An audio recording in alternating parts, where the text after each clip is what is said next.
chilly. I'm gonna go get some eggs and some stove paint. Be right back.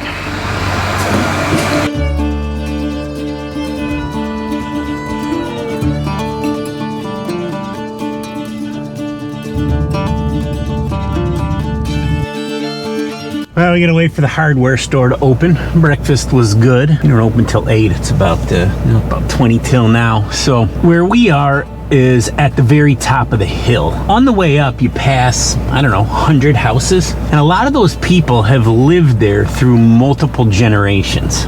When we were building the deck on the Sunset Ridge cabin, I had ordered a whole bunch of lumber to frame the deck and some for inside the house from Lowe's and scheduled a delivery. Well, when I got here with a bunch of guys to work, there was no lumber here. So I called Lowe's and I said, hey, where's my lumber delivery? And they said, oh, that was scheduled for, yesterday, but I see it didn't go out. I was like, I also see that it didn't go out. What can we do about that? Well, sir, we can get it to you next Thursday, which is a week later. And I said, well, I have nothing to do until that lumber gets here, and we are going to be long gone by then. So I called this place here that also sells lumber, and I opened an account here so that if it's somebody else here and not me, they could come buy things and I have to pay out of pocket. And they said, oh, sure, Mr. Allen, no problem. The price wasn't even that much more than Lowe's. They brought it up that day for us and had it here. I mean, within like 2 hours of me calling. Was incredible. That was great. And it was kind of an epiphany for me that why am I not giving my money to the people that live in my community, to the local businesses, people that I depend on. And there's a time and place for everything. But in this situation, it worked out great. And now I got some friends here, pay your bill, give them some business, and they're more than happy to accommodate. That works probably better for me than it does for them. Worked out really well. We wound up closing on this property. It's about 90 acres. I think it was 4th of July weekend. We started building right away. We were just, sleeping in camper and tents and stuff at the entrance of the property, which worked out pretty well. I think Mike said it best when he said, I'm glad we did that. Sleeping in the dirt in the winter. But I don't want to do it again. I agree with him. Anyways, that first winter when it came about, because we started building like in September, and then when the leaves came down, October, November, as they do, all of a sudden the house next door to the entrance of the property was really visible, staring right down on top of our campsite. And I'd heard, I don't know if rumors are the right words, about this tough old gal that lived at the top of the hill there. 1200 degree stove paint. That's how to get the job done. Anyways, but nobody had ever seen her. None of us had seen her. And the neighbor, Doug, he told me that at one point she'd come outside in the winter, slipped and broke her hip, and wound up laying in 8 inches of snow for like a week till somebody found her. It was tough.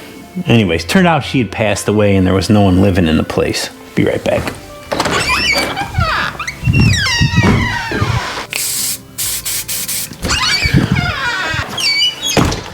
We're gonna touch this guy up here. Probably gonna show, but it's better than the scratches. So anyways, Carolyn was her name.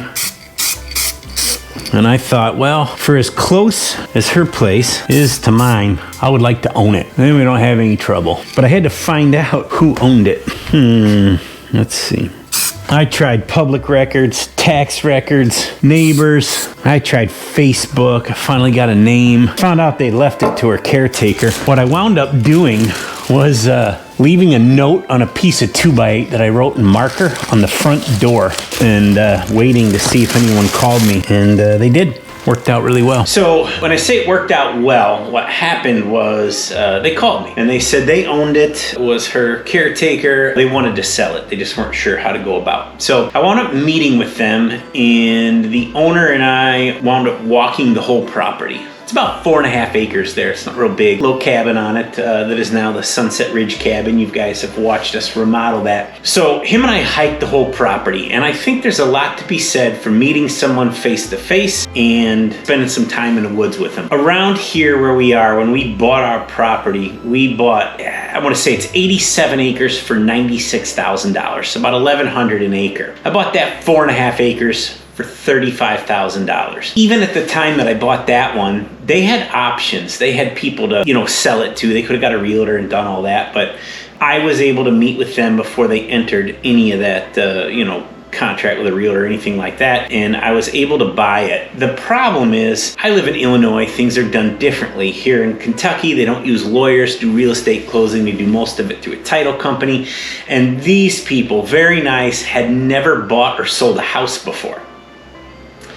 So back to people that have probably lived on this mountain for generations are just given the family home when mom and dad pass, and that's what had happened to them. Me being an outsider, they were a little skeptical of me, so I called the realtor that I'd used to buy this, that I'd also used to do the lot and land clearing, because I had a good relationship with him. It went really well, and he said, I will take care of this. He went to their home when I was back in Illinois, sat down at their kitchen table, assured them that I was legitimate and not gonna take them for a ride or something, and walked them through the process, hooked me up with the title company, and I was able to go close. They weren't even there. I just went and gave the money to the title company and they dispersed it to them. Very simple, could not have been done without him. I called him and I said, Greg, I appreciate this so much. How much do I owe you? And he said, don't worry about it. We've worked together in the past. Appreciate your business. Don't worry about it. Super nice of him. I like that. Felt a little bit like I was taking advantage. I probably wouldn't have asked him to go do it, although I don't know how I would have got it done otherwise. I know he's a big hunter. Always has pictures on the website for a realty company, him and his boys turkey hunting. So I went to Cabela's and just went online and bought him an online gift card to his email, so he can't refuse it. Bought and paid for. It's like $350. I bought him this nice gift card and he could go buy things. Instantly he emails me back and he says, oh my gosh, you didn't have to do that. So well, I feel differently. I appreciate your help and I don't want to take advantage. Let's set the tone for a great working relationship. I want to be sure if I need this guy down the road that he's available and willing, and that I don't leave a bad taste in his mouth or take advantage, so that I wear out my welcome. So now we own 2 properties, which was awesome. And somewhere along the way, Realtor Greg, suggested that I have the property logged. He said a lot of the big trees here are, past their prime, I guess. And he said, you're gonna start losing them. You might as well get some money. I said, let me guess, you got a friend that's a logger? He said, I do. And enter William, the logger. William came and we logged, selective logged. We told them anything 16 inches or bigger they could take, and they stayed away from the road and the cabins and stuff, so you can't even really see what they did from here. It's been 2 seasons since it's logged. Everything is coming back. The wildlife has exploded because they have better access to the property. That netted me about $60,000. Once again, Greg for the win. Worked out really well. Before we had it logged, I met neighbor Doug, because I wanted to tell him what was going on. By me in Illinois, your dog goes on your neighbor's lawn, and not so much where I'm at now, but where I grew up, a little closer to the city. People get real picky about some of that stuff, So I thought, I don't want to piss off the neighbor. I better talk to him about it. He came over here when we first closed on the property. We started building stuff. He comes wheeling over on his 4-wheeler, 2 Doberman pinchers and pistol on his side, and it was either going to go well or not at all, And he said, what's going on here? And I said, well, I just bought the place. We're going to build a cabin. Oh, hey, neighbor. Nicest guy ever. We hit it off really well from there. And now I have my own private security guard that lives next door. That has been awesome. So everybody's relatively straightened out, happy. Loggers are long gone. I got paid. And we were finishing up the second cabin. This shed is awesome. This is like the best thing we ever built. And Tully and I organized it, put some lights up this last time we were here. Now that the loggers are gone, everything is in order, it was time to shift our focus to renting these cabins. I wasn't sure how to get this done. I had put one of the rentals I have at home, the escape room rental, if you guys watch any of those videos, on Airbnb, just to really get a feel for how this worked, how the platform worked, how high maintenance it would be. Quickly realized that we need someone sharp. You don't just need a cleaning person. You need more of a property manager. So I called a couple management companies. They wanted like 30% plus they wanted the cleaning fee. It was insane. And they're a little closer to the gorge, so they wanted to hire a full-time person for this area. And then they kind of ghosted me, wouldn't talk to me. Most of them are out of state, managing stuff remotely, trying to hire local people to work, but they have the same struggles I do. And then it dawned on me, I need to call Realtor Greg. And so this is where this gift card to Cabela's and a little bit of work and just being a nice person, not getting too uptight about things. Not that there was anything to get uptight about, but that goes a long way. So I just texted him and I said, hey, here's what I'm trying to do. I'm ready to rent these cabins out before too long, shortly, working on the second one. I need someone that can help me clean. He came right back and said, call this woman. Now enters Erica. And Erica is my, it is not fair to call her a cleaning lady. She is amazing. Coming up on the first season, I could not do this without her. There is just no way. She does things like clean and then says, oh, somebody broke the shower head. Don't worry, I found a new one and fixed it. And then I went home and got my mower and cut the grass. You're not getting that from a, $10 an hour cleaning person. She's a co-host, so she's constantly in the inbox answering to people. We've had all kinds of problems with parties and things like that, and people trashing the place, and she's just great to say, yeah, it's part of it. It's not fun, but that's kind of the way it goes. That has been paramount. It's one of my favorite spots here, this chair on the porch. I got this chair out of a rental house that I bought. Kind of came with the deal. It's been sitting on the front porch because it smelled super musty. It's been here ever since. We got everything kind of under wraps here. And let me back up again because a little scatterbrained. But when I first started building here, I called the building department in town. And I said, just trying to find out what kind of permits you need up here. And he said, well, are you in the city or the country? So we're out in the country. No permits, sir. Wait, what? That's amazing. Awesome. We could build a Sears Tower on the side of this mountain and nobody would say anything. He did say if you want to have a septic field, if you want flush toilets and things like that, that you'll have to talk to the health department. There is one guy in charge of all of the septic system. They help you design your system. They have to approve it and they inspect it. Like $100 fee. So, all right, that's the only thing we have to worry about.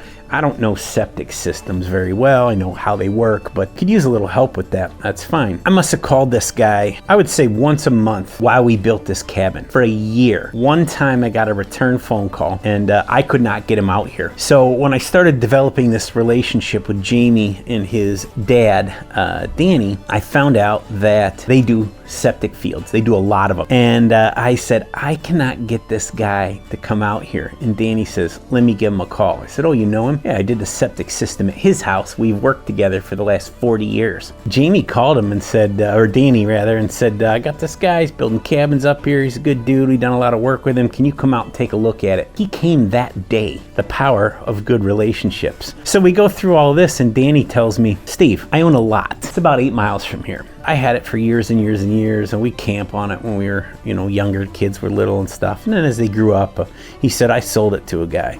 And that guy sold it to a guy.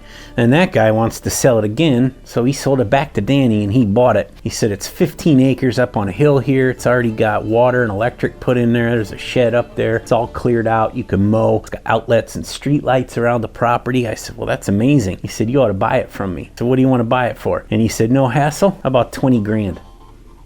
Yeah, I'm in. So I gave him 20 grand. No realtor, no lawyer, no title company. I said, how do we get this done? Like, I trust him. He's not going to rip me off, but him and I can't go file it with the county. And he says, oh, my wife works at the county department. She works in the tax department. She can record the deed for us and get it done. We don't need anyone. It was free. I think I had to pay like a $95 filing fee or something at the county building right down the street. And now I own that lot. Anyways, I know this video is getting long, and if there's anyone still watching, I appreciate you. The point of the story is none of this is possible with bad relationships. If I'd come into this and thought I could just sling a checkbook around, I don't care how much money you have. No one here wants your money. I mean, they'll take it, don't get me wrong, but that's not what gets it done. It's the relationships with people, being decent, treating people with respect, not acting like you're coming in here from out of town with a bunch of money. You're going to do all these great things because no one cares. No one cares what you got going on until you're their friend, and then they'll do anything you need if you treat it with respect and don't take advantage and reciprocate.